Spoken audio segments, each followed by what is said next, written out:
Welcome to law legends. आज हम इस वीडियो में इनकम टैक्स में इस बजट में बिजनेस और प्रोफेशन हेड के अंतर्गत क्या क्या अमेंडमेंट हुए उसको डिटेल में डिस्कस करेंगे। यहाँ पर हमने देखा है कि इस बजट में बिजनेस एंड प्रोफेशन के हेड में काफी सारे चेंजेस हुए हैं। फाइनेंस बिल 2023 के में बिजनेस एंड प्रोफेशन हेड के अंतर्गत टोटल 9 सेक्शन में अमेंडमेंट किए गए। इन 9 सेक्शंस को आज हम इस वीडियो के माध्यम से डिटेल में डिस्कशन करेंगे। चलिए अब हम टॉपिक स्टार्ट करते हैं। सबसे पहले सेक्शन का नाम लेते हैं। सबसे पहले सेक्शन 28 के सबसेक्शन 4 के बारे में डिस्कस करेंगे, जो कि बेनिफिट्स और परक्यूसिट्स इन कैश और काइंड या पार्टली इन कैश और पार्टली इन काइंड को इंसर्ट किया गया है। यहां पर पहले देखा था कि इस सेक्शन में केवल काइंड को ही इंक्लूड किया गया था, लेकिन काफी सारे कंफ्लिक्शन होते थे जो कि 194R के कारण भी कंफ्यूजन हमारे माइंड में पैदा करते थे। तो उस कंफ्यूजन को दूर करने के लिए यहाँ पे कैश को भी इंसर्ट किया गया, पार्टली कैश को भी इंसर्ट किया गया, पार्टली काइंड को भी इंसर्ट किया गया। मतलब यदि कोई बेनिफिट्स या परक्यूसिट्स हमें कैश में मिलता है, काइंड में मिलता है, या पार्टली कैश में मिलता है, पार्टली काइंड में मिलता है, तो वह इस सेक्शन के अंतर्गत कवर होगा। ये ध्यान देने वाली बात है। और यहाँ पर इस कवर का होने के बाद सेक्शन 194R से और सेक्शन 28 में जो कंफ्लिक्शन हो रहा था वो अब दूर हो चुका है। अब बात करते हैं नेक्स्ट अमेंडमेंट सेक्शन 35AD के बारे में, जो कि amortisation of certain preliminary expenses के बारे में बात करता है। इस प्रोविजन के अनुसार अब असेसी को एक्सपेंडिचर का स्टेटमेंट स्पेसिफाइड फॉर्म और मैनर में स्पेसिफाइड टाइम पीरियड में प्रिस्क्राइब इनकम टैक्स अथॉरिटी को फर्निश करना होगा।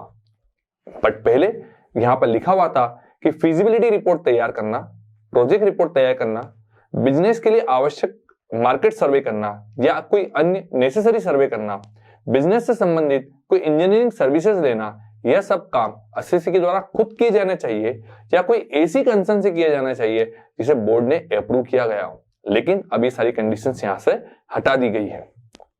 अब थर्ड अमेंडमेंट जो कि सबसे इंपॉर्टेंट है और सबसे ज्यादा ध्यान देने वाला अमेंडमेंट है, उस पर ध्यान दीजिए।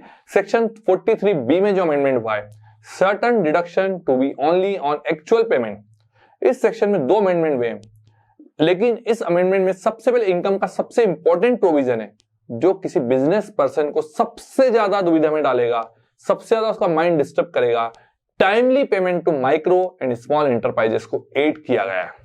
इस प्रोविजन के अनुसार न्यूली इंसर्टेड क्लॉज के अकॉर्डिंगली अगर असेसी ने एमएसएमई को payment section 15 of micro and small and medium enterprises development act 2006 में जो टाइम लिमिट बताई गई है, उस टाइम लिमिट में यदि असेसी ने उस पेमेंट नहीं करा है तो उसे डिडक्शन नहीं मिलेगी। यहां पर डिडक्शन केवल तभी मिलेगी जब उसने एक्चुअल में उसे पेमेंट कर दिया गया है। यह क्लॉज फाइनेंशियल ईयर 2023-24 से अप्लीकेबल है। अगर असेसी ने एमएसएमई को payment section 15 of micro small medium enterprises development act 2006 में बताए गए टाइम लिमिट के बाद बट रिटर्न फाइलिंग की ड्यू डेट के पहले कर दिया है, तो भी इस सेक्शन में बताए गए एक्सपेंसेस की डिडक्शन नहीं मिलेगी। लेकिन 43B में पहले हम ये समझते थे यदि आप रिटर्न फाइलिंग की ड्यू डेट के पहले यदि आप उस एक्सपेंसेस का पेमेंट कर देते हो तो आपको डिडक्शन अलाउ होगी, बट एमएसएमई के केस में वो डिडक्शन अलाउड नहीं होगी। काफी बड़ा चेंज है। इस सेक्शन का कंप्लाई करना प्रोफेशनल और बिजनेसमैन को टैक्स लायबिलिटी में बड़ी परेशानी डालेगा, क्योंकि यदि डिडक्शन अलाउ नहीं होगी तो वो खर्चा पूरी आपकी इनकम में ऐड कर दिया जाएगा और ऐड होने के बाद आपकी टैक्स लायबिलिटी बढ़ जाएगी। एक छोटा सा एग्जांपल इस केस में समझते हैं। यदि किसी बिजनेसमैन ने 1 करोड़ रुपए का माल किसी एमएसएमई एंटरप्राइजेस से खरीदा और उसका पेमेंट एक जो टाइम लिमिट बताई गई थी उस टाइम लिमिट में उसने पेमेंट नहीं करा, पेमेंट ड्यू हो गया, तो 1 करोड़ रुपए का जो पेमेंट नहीं कराया वो असेसी की इनकम में ऐड कर दिया जाएगा और ऐड होने के बाद उसे उस अमाउंट पर भी टैक्स देना होगा। ये काफी बड़ा चेंज है। तो ध्यान देने वाली बात है कि एमएसएमई वाली जो बात है वो बिजनेसमैन को काफी परेशान करेगी और काफी दुविधा में भी डालेगी। एक दूसरा अमेंडमेंट भी यहाँ पर हुआ है 43B के अंतर्गत। अमेंडमेंट के अकॉर्डिंगली किसी असेसी ने एसी एनबीएफसी जिस सेंट्रल गवर्नमेंट ने ऑफिशियली गजट में नोटिफाई किया है उससे लोन लिया है तो इंटरेस्ट की डिडक्शन तभी मिलेगी जब एक्चुअल में पेमेंट हुआ है। मतलब एनबीएफसी को एक्चुअल में इंटरेस्ट का पेमेंट करोगे जो सेंट्रल गवर्नमेंट के द्वारा ऑफिशियली गजट में अप्रूव है तो ही उसकी डिडक्शन मिलेगी। अब बात करते हैं 4th अमेंडमेंट की, जो कि सेक्शन 43D जो कि special provision in case of income of public financial institutions public companies etcetera के बारे में बात करता है। एक्सप्लेनेशन में क्लॉज एच को सब्स्टिट्यूट किया गया है। यहाँ नॉन बैंकिंग फाइनेंशियल कंपनी का यही मतलब है जो सेक्शन 36 के सबसेक्शन 1 के सबसेक्शन VIIA के एक्सप्लेनेशन के क्लॉज VII में दिया गया है। यह अमेंडमेंट फाइनेंशियल ईयर 2023-24 से एप्लीकेबल है। Next again important amendment, fifth amendment काफी इंपॉर्टेंट है। सेक्शन 44AB जो audit of accounts of certain persons caring on business और प्रोफेशन के बारे में बात करता है। पहले सेक्शन 44AB के प्रोविजन 2 करोड़ के टर्नओवर की लिमिट स्पेसिफाई की हुई थी। जिसका टर्नओवर 2 करोड़ से कम है उस पर सेक्शन एप्लीकेबल नहीं होगा। अब सेक्शन 44AD की लिमिट में चेंज हुआ है।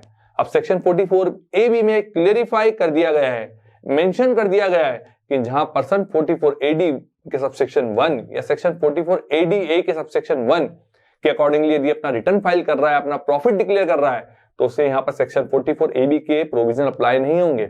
मतलब यहाँ पे जो माइंड में आने वाले डाउट को सारा क्लियर कर दिया गया है। यदि कोई पर्सन 44AD और 44AD में अपना रिटर्न फाइल करता है और अपना प्रॉफिट डिक्लेयर करता है, मींस उसे बुक्स ऑफ अकाउंट मेंटेन करने की जरूरत नहीं है। यहाँ पर पहले काफी डाउट्स थे कि आप भले 44AD में रिटर्न फाइल करो बट आपको बुक्स ऑफ अकाउंट मेंटेन करना होंगे, लेकिन इस अमेंडमेंट के थ्रू ये काफी स्पष्ट कर दिया गया है कि अब आपको बुक्स ऑफ अकाउंट मेंटेन करने की जरूरत नहीं है।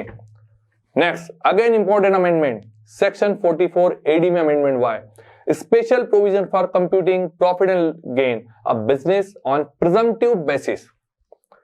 इस के अंदर यहां पर यह इंसर्ट किया गया है कि अगर एसएससी की during the previous year turnover यदि उसका 3 करोड़ रुपए तक का है, पहले लिमिट 2 करोड़ तक की थी, यदि कोई पर्सन का टर्नओवर 3 करोड़ रुपए तक का है और उस 3 करोड़ में जो कैश रिसिप्ट है वो 5% से ज्यादा नहीं है, तो वो पर्सन 44AD में भी अपना रिटर्न फाइल कर सकता है। प्रिजम्पटिव बेसिस के आधार पर भी अपना रिटर्न फाइल कर सकता है, उसे ऑडिट करवाने की जरूरत नहीं है। बट कंडीशन यहाँ पर यह है कि जो कैश रिसिप्ट की अमाउंट है वो टोटल सेल की 5% से ज्यादा नहीं होना चाहिए। यहाँ पर ध्यान एक एग्जांपल समझते हैं। मान लीजिए किसी पर्सन की ग्रॉस टर्नओवर 2.5 करोड़ रुपए का है, 2.5 करोड़ रुपीस का है और उसका जो केस सेल है वो मान लीजिए मात्र 1 लाख रुपए की है, जो कि 5% से कम है। वो चाहे तो इसका ऑडिट करवा सकता है, नहीं चाहे तो सेक्शन 44AD में जो प्रिस्क्राइब रेट दी हुई है उस रेट से भी अपना रिटर्न फाइल कर सकता है। अब बात करते हैं 7th अमेंडमेंट की। Again important amendment, section 44AD में भी अमेंडमेंट करा है जो कि special provision for computing profit and gains for profession on presumptive basis की बात करता है। यहां पर यदि किसी प्रोफेशनल पर्सन की ग्रॉस रिसिप्ट 75 लाख रुपए से तक की है और यहां पर कैश रिसिप्ट की अमाउंट 5% से कैश जो उसमें से कैश का जो पोर्शन है वो 5% से ज्यादा नहीं है, तो प्रिजम्पटिव बेसिस के आधार पर भी अपना रिटर्न फाइल कर सकता है। पहले लिमिट 50 लाख हुआ करती थी, लेकिन अब 50 लाख की लिमिट को बढ़ा के 75 लाख कर दिया गया है। लेकिन 75 लाख के साथ एक कंडीशन अप्लाई कर दी गई है कि आपकी जो कैश रिसिप्ट है वो 5% से ज्यादा नहीं होना चाहिए। 44AD और 44AD में दोनों में एक कॉमन बात यह है कि यहाँ पर कैश का मतलब क्या, यदि जो अमाउंट अकाउंट पे चेक या अकाउंट पे बैंक ड्राफ्ट से रिसीव नहीं हुई है वो अमाउंट कैश मानी जाएगी। नेक्स्ट 8th और 9th अमेंडमेंट दोनों साथ में डिस्कस करते हैं। 8th अमेंडमेंट है सेक्शन 44BB जो कि special provision on computing profits and gain of profession on presumptive basis, and section 44BBB जो कि special provision for computing profit and gains in connection with the business of exploration etcetera of mineral oil. इन दोनों section में कहा है कि जहां section 32 के सबसेक्शन 72 और सेक्शन 72 के सबसेक्शन 1 में कुछ भी दिया होने के बावजूद अगर किसी सेक्शन के अंतर्गत प्रॉफिट डिक्लेयर किया है तो उसे अनएब्सॉर्ब डेप्रिसिएशन और ब्रॉट फॉरवर्ड लॉस अलाउड इस प्रीवियस ईयर के लिए नहीं होगा। हमने यहाँ पर इस बजट 2023 में आए हुए बिजनेस एंड प्रोफेशन हेड में जो भी अमेंडमेंट आए उसको हमने यहाँ पर डिटेल में डिस्कस किया है। यहाँ पर सबसे important point 43B, 44AD, 44ADA में जो चेंजेस हुए उसके ऊपर ध्यान देने वाली बात है।